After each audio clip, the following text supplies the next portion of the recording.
मेरा नाम हेमलता है और मैं टच में पिछले 5 सालों से पढ़ा रही हूँ।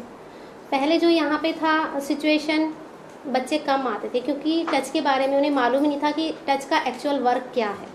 यहाँ पर जो शिक्षा दी जाती है, वैसे तो यहाँ पर बहुत सारे ट्यूशन सेंटर खुले हुए हैं, लेकिन सभी का मकसद क्या होता है, सिर्फ ज़्यादा पैसा लेना और उन्हें वो चीज़ नहीं देना जो उनको ज़रूरत है, यानी कि बेसिक शिक्षा। जो हमारे यहाँ पे सेंटर है, यहाँ पर हम हमारी क्लास के जो बेस देखा जाए, यहाँ पे छोटे बच्चे से जैसा दिख भी रहा होगा कि नर्सरी से लेकर 8वीं 9वीं तक के बच्चे आते हैं, लेकिन सभी का जो बेस है वो बहुत कमज़ोर था। उनको हमने स्टार्ट कराया मात्राओं से, गिनती से, जमा से, घटा से, गुणा से, भाग से, और वो भी तरीका इस तरीके का कि बच्चों को समझ आए। हमने उन पर जोर नहीं दिया कि ये चीज़ ऐसे करनी है वैसे करनी है। हमने सोच बनाई कि हमें इनको सिखाना किस तरीके से है।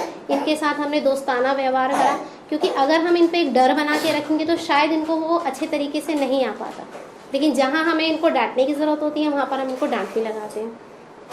अब फ़र्क ये हो गया है कि हम कई बार यहाँ बैठे होते हैं और अगर हम सर्वे नहीं करते तो लोग हमारे पास आते हैं, पूछते हैं कि हमारे बच्चों को ट्यूशन पढ़ना है।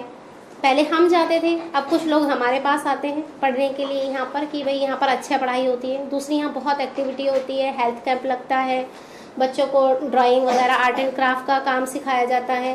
बच्चों को हम लोग ड्रामा सेंटर दिखाने के लिए लेके गए कि वहाँ पे वो कुछ चीज़ सीखें। ज़रूरी नहीं है कि हम पढ़ाई में ही फोकस दें, हम लोग उनको बाहर पढ़ाई के अलावा भी उनको पूरा विकास करना चाहते हैं। और कैंप की इसलिए यहाँ ज़रूरत है क्योंकि यहाँ पे जो पेरेंट्स हैं वो किस तरह की दवाइयाँ लेने जाते हैं, जो छोटे छोटे खोखे में डॉक्टर बैठे होते हैं, जबकि उनकी दवाइयाँ बहुत हार्ड होती है और आगे नुकसान पहुँचाती है। तो इस चीज़ को मद्देनज़र रख के हमारे जो नेगी सर हैं, उन्होंने पहले वो साकेत सिटी के नाम से हॉस्पिटल था, वहाँ बात करी, उनको बताया कि हमारा एरिया किस तरीके का है, यहाँ पर कैंप लगाने की ज़रूरत है। और अब वो रेगुलर हमारा महीने में एक बार वो कैंप लगता है। कई बार यहाँ के बच्चे को भी हम चेकअप कराने जाते हैं, क्योंकि यहाँ के मोस्टली बच्चों को कुपोषण का शिकार होते हैं, क्योंकि उनका खाना वो प्रॉपर नहीं होता है जो उनको बैलेंस डाइट लेनी चाहिए। तो इस चीज़ का भी ध्यान रखा जाता है।